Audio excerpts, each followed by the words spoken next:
The gold coin cracks his molar in half. Al-Mustasim gags. Blood fills his mouth. Another coin shoved in. Then another. His teeth splinter against the metal. His gums split open. Mongol hands grip his jaw. Force it wider. More gold. More blood. He's choking on his own treasury. The man doing this to him is Hulagu Khan. The room they're in. Al-Mustasim's own vault, February 1258. Baghdad. The richest city on earth. And this man on his knees isn't just any king. He is the Caliph. The successor to Muhammad himself, spiritual leader of millions. 36 years on the throne. 800 years of dynasty behind him. He believed his title made him untouchable. He believed God would shield Baghdad from barbarians. He was wrong. In the next room you hear hooves on marble. Then screaming. Then wet sounds that don't belong to anything living. Then nothing. His sons, 3 of them, wrapped in carpets. Crushed under horses, one by one. His daughters dragged outside into the Mongol camp. Their screams lasted hours. The wealthiest city on the planet. Erased in 7 days. And what happened to this family is the file history buried. Until now. This is the historical archives. And this is what the records show. Forget the textbooks. Forget the sanitized versions. I will show you 3 things the scholars hid. The ledger. The laugh. The erased names. Because Al-Mustasim didn't die in battle. He died in his own treasury. Surrounded by gold he refused to spend. While his children were destroyed in the next room. And it started 5 months earlier. With a letter. And a laugh that cost him everything. September 1257. A messenger arrives at the Caliph's court. The letter is from Hulagu Khan, commander of 150,000 Mongol soldiers. Al-Mustasim reads it in front of his advisors. His face doesn't change. Then he laughs. These barbarians don't know who they're speaking to. Remember it. Because in 5 months, he'll be choking on gold. His vizier, Ibn al-Alqami, doesn't laugh. His face goes pale. His hands shake. My lord, this letter was simple. Direct. You have heard what befell Persia. Submit or learn. Al-Mustasim waves his hand. Dismissive. We are the Caliphate. We do not Al-Kamil tries again. The Khwarezmian Empire had 400,000 soldiers. All gone. Mishapur had walls 30 feet thick. Erased. These are not raiders. This is a machine. Al-Mustasim interrupts him. We have the treasury. We have the walls. We have God. The vizier begs. Actually begs. Then open the treasury. Pay for defenses. Hire every soldier from here to Cairo.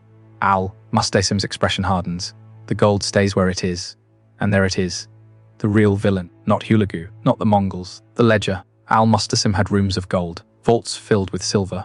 Jewels accumulated over 800 years, silk enough to clothe armies, wealth that could have bought the largest fighting force on earth. And he kept it locked, untouched, protected.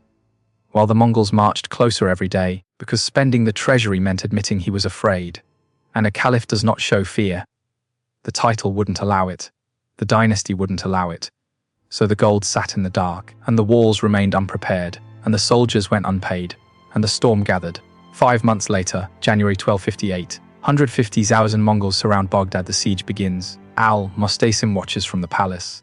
He still believes God will intervene. He still believes the title protects him. He still believes this will end with negotiation. The Mongols build siege engines, catapults, trebuchets. They pound the walls day and night. Stones the size of horses slam into ancient fortifications. Sections begin to crumble. Al-Mustasim's generals come to him. My lord, the eastern wall is failing. We need reinforcements. We need siege equipment. We need gold to hire mercenaries. Al-Mustasim refuses. The treasury is not for spending. It is for keeping. The general stares at him. Then what is it for? No answer. Because there is no answer. The gold existed to exist. To prove Baghdad was wealthy. To prove the caliphate was powerful. To sit in ledgers and be counted. Never to be used. February 10th, 1258. The walls break. Mongols pour into the city like water through a crack. Street by street. Building by building. Al-Mustasim finally understands. He sends a message to Hulagu. I will surrender. Spare the city. Hulagu's response is immediate. Present yourself at my camp. Bring your family. The vizier reads the message aloud. His voice cracks. My lord, this is a trap. Al-Mustasim shakes his head. He is offering terms. That means negotiation. I am the caliph. He will respect that. 36 years on the throne.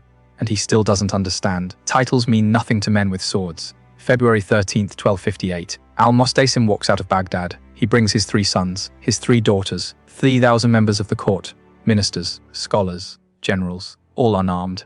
Mongol guards flank them immediately silent. Watching, the procession moves through the Mongol camp. Thousands of soldiers observe. No insults, no violence, just eyes. Everywhere Hulagu receives the Caliph in his command tent. His first question is practical. Where is your treasury? Al-Mustasim hesitates. We are prepared to offer tribute. Hulagu leans forward. Where is it? Soldiers are sent. They return hours later. The look on their faces says everything. Gold ingots, thousands of them. Silver coins in chests stacked to the ceiling. Jewels accumulated over 8 centuries. Silk enough to clothe 10 armies, all sitting there, untouched, while the walls crumbled, while soldiers starved, while the city burned. Hulagu's expression doesn't change, but something shifts in his eyes. Take him to see it. They drag al-Mustasim back into Baghdad, through streets now controlled by Mongol soldiers. Past buildings beginning to burn, past bodies already stacking in alleyways, to his own palace, to his own vault. The doors are open. Mongol soldiers already inside. Hulagu walks him through. Room by room, vault by vault, gold glints in torchlight, mountains of it. Silver coins spill from broken chests. Jewels piled like grain in a storehouse. Hulagu doesn't speak. But the question fills the silence. Why was this here while your walls crumbled?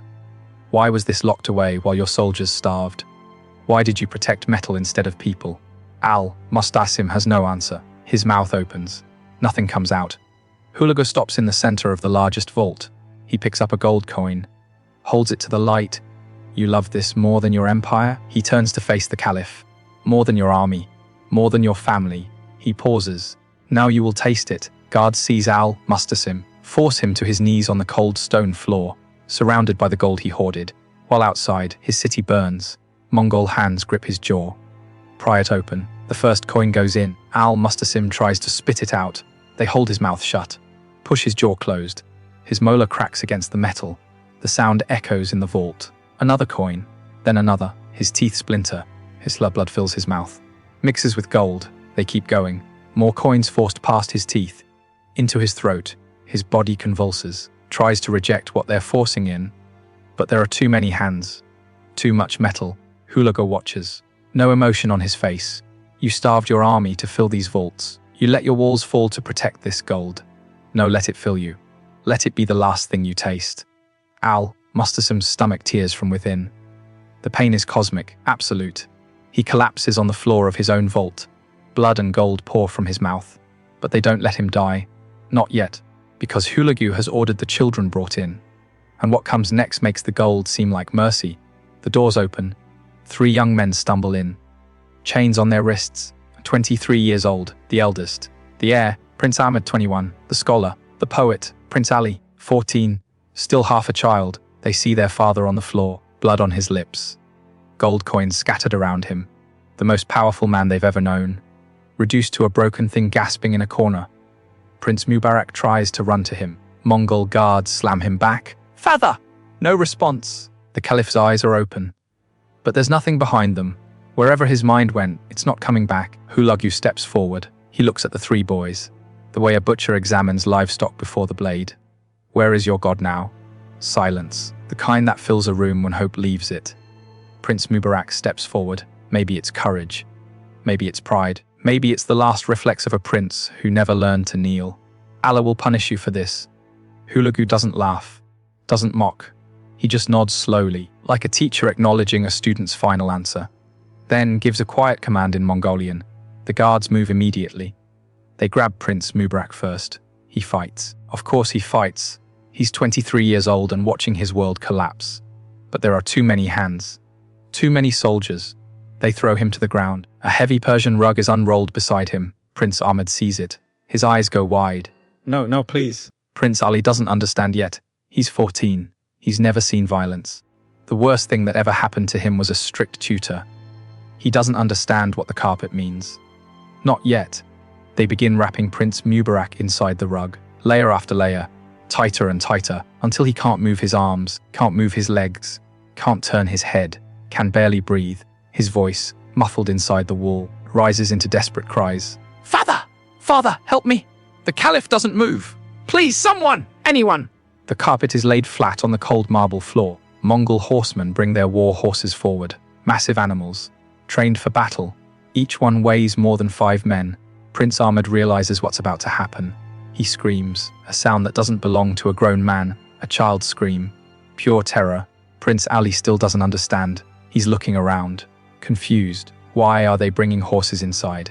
Then the first horse steps onto the carpet. The sound. Rashid al-Din, the Persian historian, described it as wood breaking. But that's not quite right. It's wetter, deeper, the sound of something meant to be whole becoming something that isn't. They ride over him again. Inside the carpet, the cries change, first desperate, then agony, then just sounds.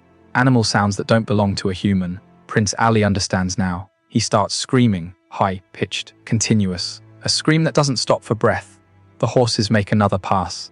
The sounds from inside the carpet become liquid. Then nothing. Silence. The Caliph watched everything. His firstborn son. The boy he raised to be Caliph. The heir to 800 years of dynasty. Crushed under horse hooves while wrapped in a rug. He doesn't scream, doesn't cry, doesn't move. There's nothing left inside him that remembers how. Hulagu nods to the guards. The next one. Prince Ahmed is 21 years old. The scholar, the poet. He spent his life in the house of wisdom studying stars. He never wanted to rule. He just wanted to understand. They grab him. He doesn't fight. He just watched his older brother die. He knows what's coming. He knows fighting won't change it. As they wrap him in the carpet, he screams one word, over and over. Father! Father! Father! The Caliph's eyes don't move. His mind has gone somewhere far away, somewhere these sounds can't reach him. The horses come. The screaming stops. 2 stains on the white marble floor now. Dark, wet, still spreading. 2 sons, 2 futures erased. Then they grab Prince Ali, 14 years old, the youngest, the baby of the family. He doesn't try to be brave. He doesn't curse Hulagu. He doesn't invoke Allah. He just cries, great heaving sobs that shake his entire body, tears streaming down his face. Every wall of princely dignity completely collapsed. Please, please, I don't want to die. Please. He calls for his father, calls for his mother, calls for his brothers who are already gone, calls for anyone who might save him. No one answers. The guards wrap him tighter than the others. His small body almost disappears inside the heavy rug. Just a tiny bump in the carpet, easy to miss. The horses come. The sound is different this time, quieter, smaller bones break with less noise. It's over faster. When they roll the 3 carpets aside, 3 dark stains mark the floor. 3 stains, 3 sons, 3 futures erased. Hulagu turns to the Caliph. The old man hasn't moved, hasn't spoken. His eyes stare at the stains on the floor, like he's trying to solve a puzzle that will never make sense. Your sons are gone. Your dynasty ends here. Hulagu pauses, but we're not finished. He nods toward the door. Bring the daughters. 3 daughters remain. Princess Zainab, the eldest. She speaks 5 languages. Writes poetry, read from Cairo to Damascus. Brilliant, educated, refined. Princess Kadia, 20. Quieter, gentler. She spent her days in gardens tending flowers. Princess Aisha, 12 years old. The baby, small enough that her bracelets still slip down her thin wrists. They've been kept in a separate room. They haven't seen what happened to their brothers. But they heard it. The screams. The horses. The silences that followed each one. When the guards come for them, they already know. The door opens. 3 girls are dragged into the treasury, and there they see it all. Their father broken on the floor, more corpse than man. The dark stains on the marble, 3 of them, still wet. What's left of their brothers? Princess Zainab doesn't scream, doesn't cry. Her face goes completely blank, like something inside her simply switches off. Princess Kadia collapses. Her legs just give out. She sits on the floor and begins rocking, making small sounds that aren't quite words. Princess Aisha runs to her father, throws her arms around him, buries her face in his chest. Papa, Papa, wake up. Please wake up. He doesn't respond. His eyes are open but empty. Wherever his mind went, it's not coming back. Hulagu watches this, then speaks. The boys had to die. Royal blood, potential heirs. He steps closer. But you 3, you have value. For these girls, death would have been mercy. Mongol practice spared highborn women from execution, but not from fate. They became possessions, living trophies, proof that the Mongols owned everything, your land, your wealth, your future, your blood. Zainab and Kadia are seized first. Soldiers grab them by the arms, begin dragging them toward the door. Zainab looks back one last time, at her father, at her baby sister, at the stains that used to be her brothers. Her eyes meet Aisha's. In that look is everything, every memory of their childhood, every moment in the gardens, every night their mother tucked them in, every dream of futures they'll never have. Then she's gone, through the door. into the Mongol camp, into a life that will be unrecognizable. The sisters are handed to commanders, rewards for loyal service, split up, sent in different directions. They never see each other again. A document found centuries later in the archives of Ulaanbaatar mentions this. 2 Arab women of high birth given to General Kitbuka after the fall of Baghdad.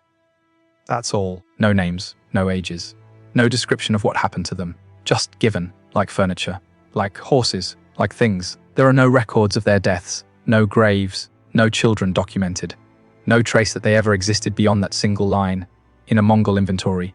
They don't die in history. They just stop existing. But Aisha, the youngest, 12 years old, Hulagu keeps her. He pulls her away from her father's body. She fights, kicks, screams, but she's 12, and he's a man who conquered half the world. He keeps her as a symbol. Proof that even the Caliph's blood can be bent into Mongol shape. Over the following months, he strips away everything she was, makes her wear Mongol clothing, makes her speak their language, makes her forget Baghdad. Decades later, a Persian writer meets an old woman in Tabriz. She claims to be Princess Aisha. She's 80 years old now, her back bent like a bow, her voice cracked and broken, her Arabic fractured with strange Mongol sounds. She barely remembers Baghdad. The gardens have faded. The palace is just shapes. Her mother's face is gone completely. But she remembers that night. She remembers the sound the carpets made when the horses passed over them. The wet crack that meant her brothers were gone. She remembers her sisters being dragged away, their screams fading into distance. She remembers holding her father and him not responding, his eyes open but empty, like he'd already left his body behind. And she remembers Hulagu leaning close, his breath on her ear, whispering something only she could hear. "You are the last. Your line ends with you." The writer asks her what she thinks of those words now. After all these years, she looks at him with eyes that have seen too much and felt too little for far too long. He was right. That's all she says. He was right. 70 years of exile, 70 years of carrying the ashes of her family inside her chest. And in the end, she has to admit it. The man who destroyed everything was right. She is the last. And when she dies, there will be nothing left. Back in the treasury, the Caliph still breathes, his body destroyed from the gold, his mind shattered from watching his children, his sons crushed, his daughters taken, everything gone, everything he built, everything he protected, everything he loved, reduced to blood and stains and silence. And still, Hulagu does not kill him, because the death has to mean something. It has to echo through history. It has to become a story that terrifies kings for generations. He orders the Caliph wrapped in a carpet, like his sons, tight, suffocating, but no horses come. Instead, the Mongols build a wooden platform above him and hold a feast. Hulagu and his generals sit directly over the bundled Caliph, eating, drinking, laughing, celebrating their victory, while the man beneath them slowly suffocates. Every movement presses the carpet tighter.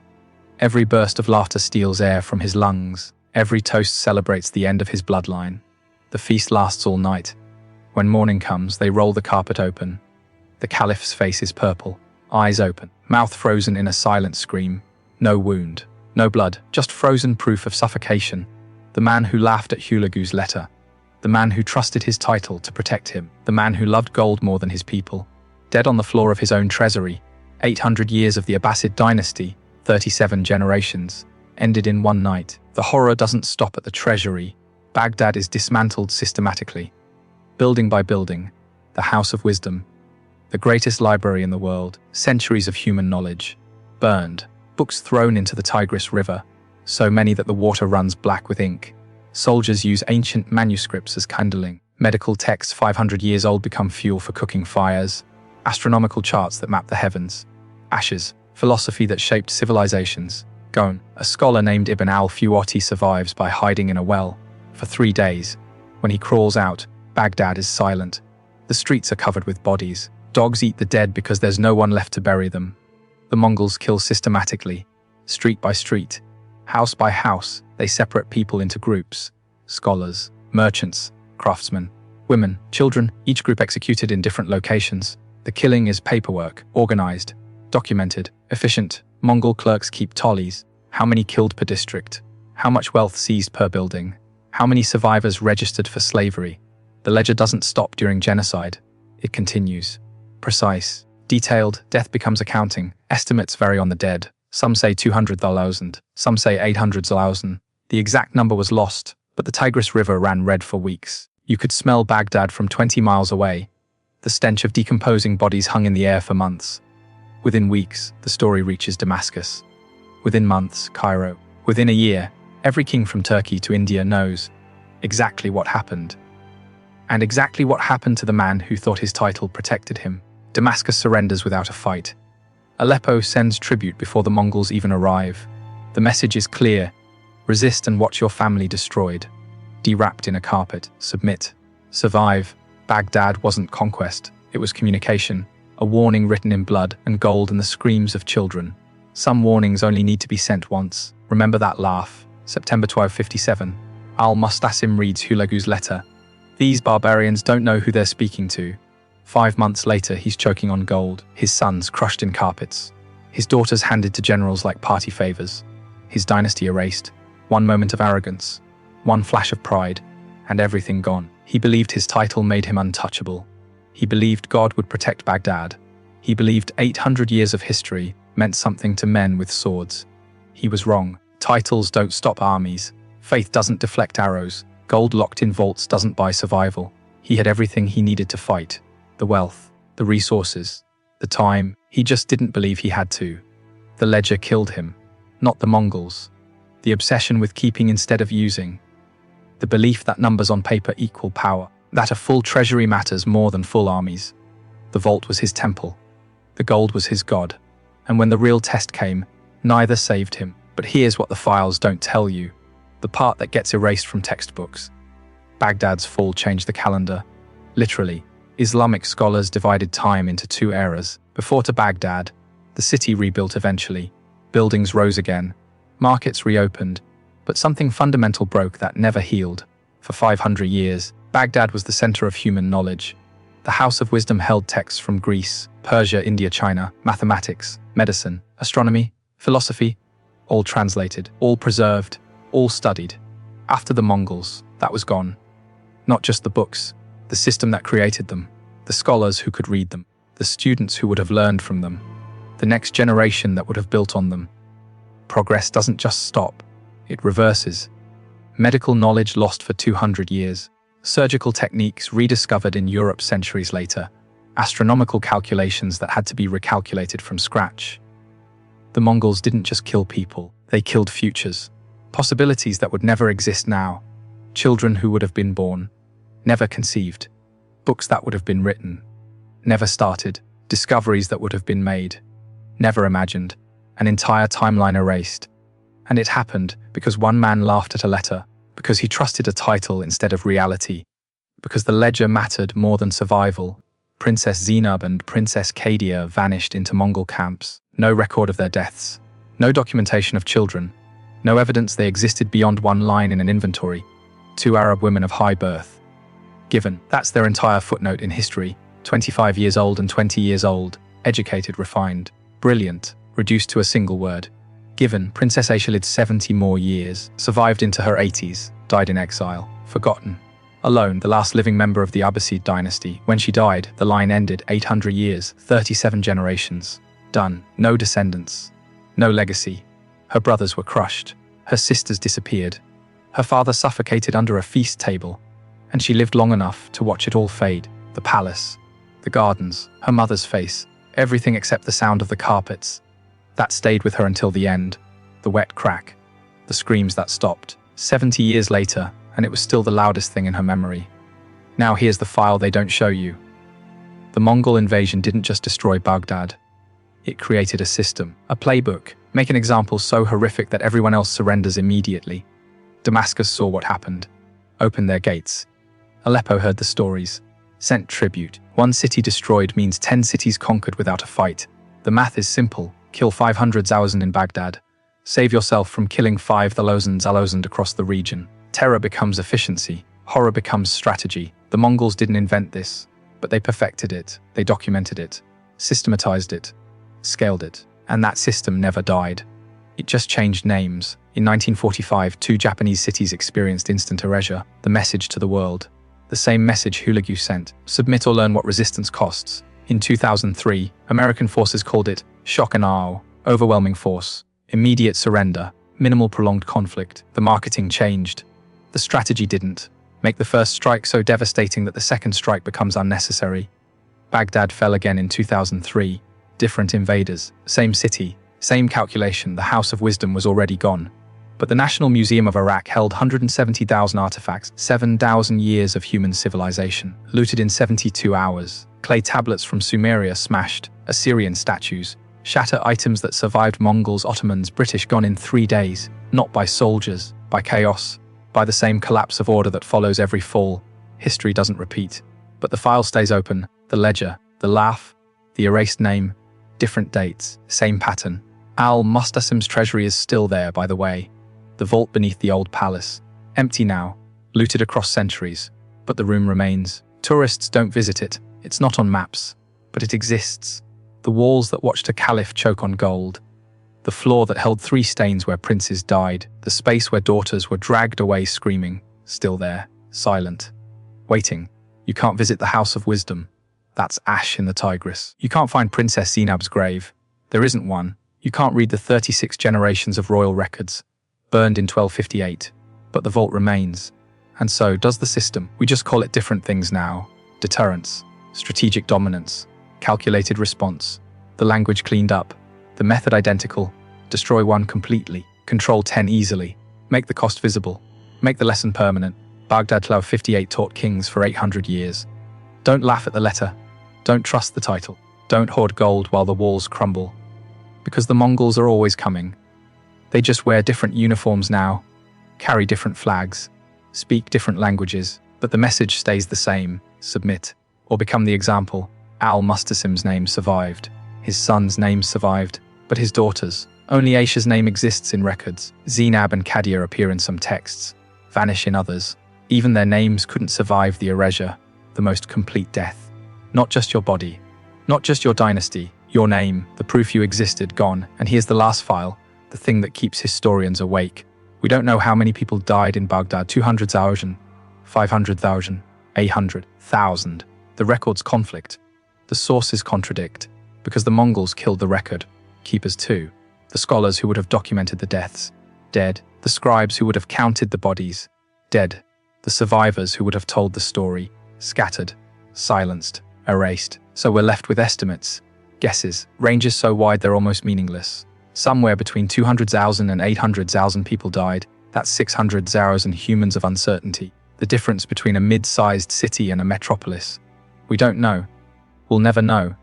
Because the Mongols didn't just destroy Baghdad, they destroyed the ability to document the destruction. The ultimate erasure: no body, no record, no name, just silence where a number should be. This is the historical archives, the vault of what they tried to bury. Al-Mustasim died choking on his treasury. His sons died wrapped in carpets. His daughters died without graves. His dynasty died in 7 days. And you are now one of the few people on earth who knows their names. Princess Zainab, Princess Kadia, Princess Aisha, Prince Mubarak, Prince Ahmed, Prince Ali. The file stays open.